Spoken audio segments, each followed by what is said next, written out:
Mi papá trabajó toda su vida para un hombre que, sin saberlo, era su verdadero padre. Esta es la historia que me contó, en susurros, una tarde tranquila, y que ahora guardo como el mayor tesoro de nuestra familia. Él nació y fue abandonado siendo un bebé. Lo dejaron, literalmente, abandonado en una finca grande, aquella que se perdía entre las montañas.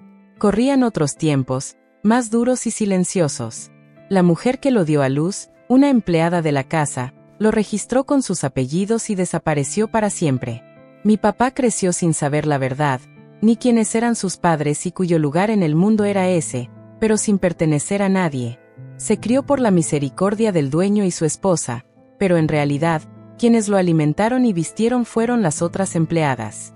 Él decía que nunca se sintió hijo de nadie.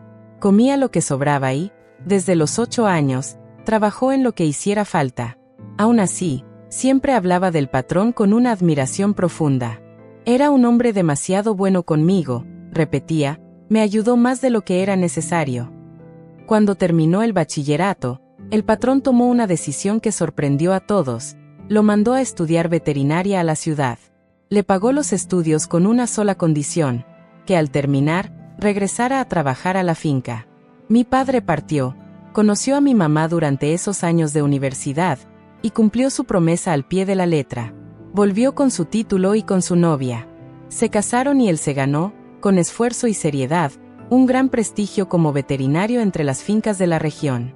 Con los años, y tras mucho ahorrar, logró comprar una parcela pequeña, nada que ver con la grandiosa finca de su infancia, pero que era suya. Nunca dejó de ser agradecido, nunca habló mal de sus antiguos patrones. Siempre fue un hombre de silencios y de trabajo. Cuando mis hermanas y yo éramos casi adultas, llegó un llamado urgente. El patrón, ya muy enfermo y viudo, quería verlo. Mi padre fue. Y allí, en esa habitación cargada de recuerdos y sombras, el viejo patrón le confesó la verdad con la voz quebrada. Mi papá era su hijo, fruto de una relación prohibida. El acuerdo con su esposa había sido alejar a la madre y cuidar del niño en secreto. No era caridad, era culpa, admitió. Y le pidió perdón, dejándole parte de sus tierras en el testamento como un intento de reparación. Mi padre escuchó todo en un silencio absoluto. No gritó, no lloró. Se despidió con la misma reverencia de siempre y se fue, caminando lento por el mismo camino que había recorrido toda su vida. El patrón murió poco después, y la herencia se cumplió. Pero mi papá no cambió. No reclamó el apellido, no se llenó de soberbia. Administró esas tierras con la misma responsabilidad con la que había administrado su vida, y siguió siendo el mismo hombre firme y tranquilo. Nunca habló con rencor. Para él, esa revelación no cambió lo esencial. Él ya se había construido a sí mismo.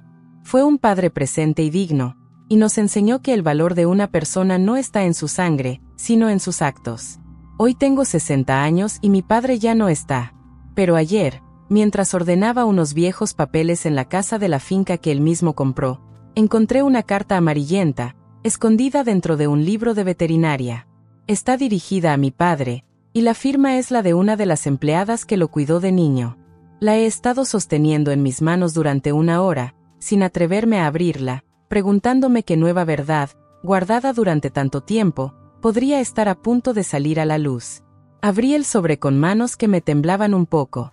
El papel es fino, casi transparente por el tiempo, y la letra un poco borrosa, se esfuerza por ser clara. Para el niño que cuidé como si fuera mío, dice al principio. La carta es de doña Carmen, la cocinera que siempre le guardaba un pedazo de pan dulce. Ella escribió que, la noche que llegó mi papá a la finca, fue ella quien lo encontró envuelto en una manta, llorando de hambre. Que fue testigo de las discusiones dentro de la casa entre el patrón y su esposa. Que la señora, al principio, no quería ni ver al bebé, pero que el patrón insistió. Él lo cargaba en secreto, cuando nadie lo veía, escribe doña Carmen. Se quedaba mirándolo a los ojos, y una vez lo oí decirle, mi niño, al oído. Mi corazón latía con fuerza. Siempre imaginé a mi abuelo como una figura distante, gobernado por la culpa. Pero esa imagen de un hombre pasando momentos en la oscuridad para reconocer a su hijo, cambiaba algo. La carta sigue. Doña Carmen explica que ella fue quien le dio a mi papá su primera cuchara de avena, quien le cantó para dormir, quien lo cuidó cuando tuvo fiebre. El patrón me pagaba un poco más por eso, pero yo no lo hacía por el dinero, aclaraba. Lo hacía porque usted era un bebé tan quieto y frágil, que daba pena. Y porque vi cómo al patrón se le partía el alma cada vez que tenía que fingir indiferencia. La última parte de la carta es la que me deja sin palabras. Doña Carmen escribe que, muchos años después, cuando mi papá ya era un hombre y trabajaba como veterinario, el patrón se enfermó por primera vez del corazón. Una noche, delirando con fiebre, llamó a mi padre por su nombre, una y otra vez. Doña Carmen estaba a su lado. No lo llamaba, el muchacho. El veterinario.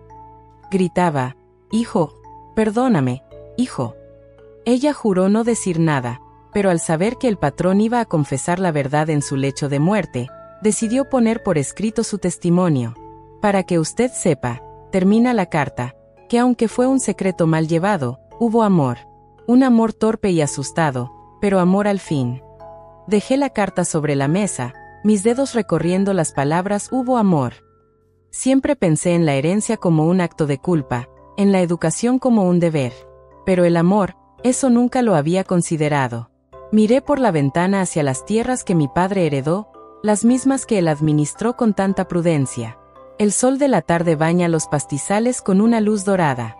Tal vez, en algún rincón de esa finca grande, hay otros secretos guardados. O tal vez en los archivos polvorientos de la notaría del pueblo, donde se firmó el testamento. O incluso en la memoria de alguna persona mayor, que aún recuerde los primeros años de mi padre en ese lugar. La historia que creí conocer tenía un final. Pero esta carta, este nuevo pedazo del rompecabezas, no lo cierra. Lo abre de otra manera.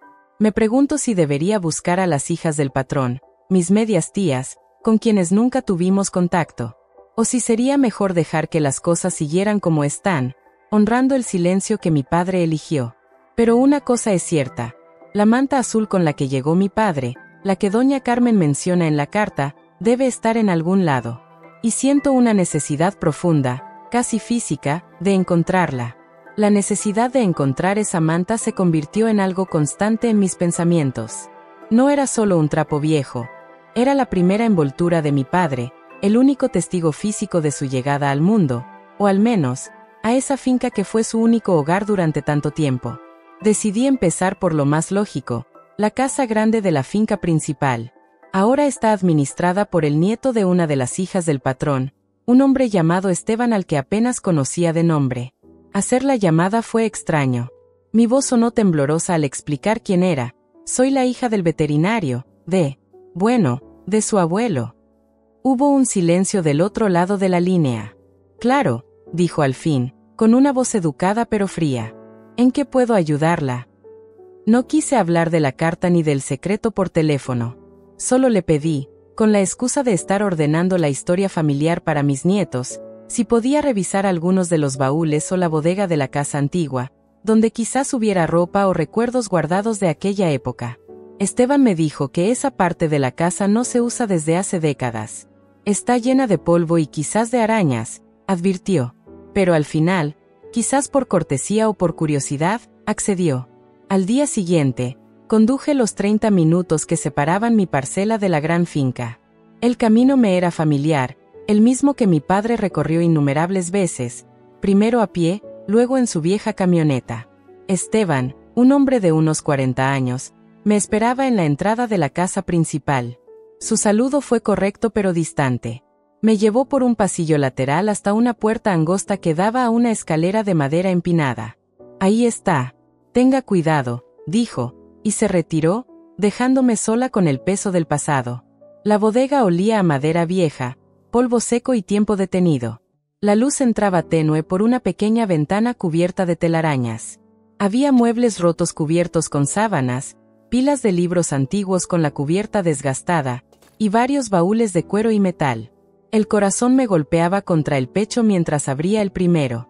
Ropa de otra época, vestidos de seda que se deshacían al tacto, uniformes de trabajo. Nada azul. El segundo baúl contenía papeles y fotografías. Me detuve un momento al ver una imagen vieja de un grupo de empleados. Reconocí a una mujer robusta y de rostro amable en el centro. Tenía que ser doña Carmen. A su lado, más atrás, estaba el patrón, un hombre serio, con el sombrero en las manos. Y justo al frente, sentado en el suelo con una expresión seria, había un niño de unos 5 o 6 años. Tenía los ojos grandes y una tristeza profunda en la mirada. Era mi padre. Mi garganta se cerró. Lo sostuvo el amor de una cocinera, pero la foto mostraba la soledad de un niño que no entendía su lugar. Cerré el baúl, sintiendo que la búsqueda era inútil. Quizás la manta se había perdido, o la habían usado hasta hacerla trizas. Estaba a punto de rendirme cuando mi pie tropezó con algo bajo una pila de manteles viejos. Era un cofre pequeño, de madera sencilla, sin adornos. No estaba cerrado con candado, sino con un simple pasador oxidado. Al abrirlo, el aire a mi alrededor pareció cambiar. Allí, doblada con una precisión casi ceremonial, estaba una manta de lana. Su color azul, aunque desteñido por los años, aún era reconocible. Era pequeña, de bebé, y encima de ella, descansaban dos objetos. Un sonajero de plata, un poco opaco, y una fotografía. Tomé la foto con la mano que me temblaba un poco. Era el retrato de una mujer joven. No era doña Carmen. Esta mujer tenía unos ojos oscuros y profundos, y una sonrisa triste. Atrás estaba escrito, con una letra fina y elegante y solo se leía un solo nombre, Lourdes. No había fecha. No había más explicaciones, pero al mirar la foto, luego la manta, y luego el sonajero, una conexión instantánea y dolorosa atravesó mi mente. Esta no era la manta de cualquier bebé. Este cofre era un tesoro guardado por alguien con cuidado. ¿El patrón? ¿O, quizás ella? La revelación no me trajo paz, sino una nueva y abrasadora pregunta. Lourdes. El nombre de la mujer que lo dio a luz, que lo registró y se fue. Pero ella no solo lo dejó. También dejó esto. Un recordatorio. Una prueba de que lo había tenido, de que quizás, lo había querido. Bajé las escaleras con el cofre pequeño pero pesado entre mis brazos. Esteban aún estaba en el corredor, hablando por teléfono. Al verme, colgó. Sus ojos cayeron sobre el cofre de madera y se sorprendieron de inmediato. ¿Dónde encontró eso?, preguntó, y su tono ya no era cortés, sino tenso y casi desafiante. La pregunta flotó en el aire entre nosotros, cargada de algo más que simple curiosidad. Su reacción no era la de un extraño indiferente ante un objeto viejo. Parecía reconocerlo. Y en sus ojos vi algo que no era frialdad, sino una cautela heredada, como si él también guardara un pedazo de esa misma historia que yo apenas empezaba a descubrir.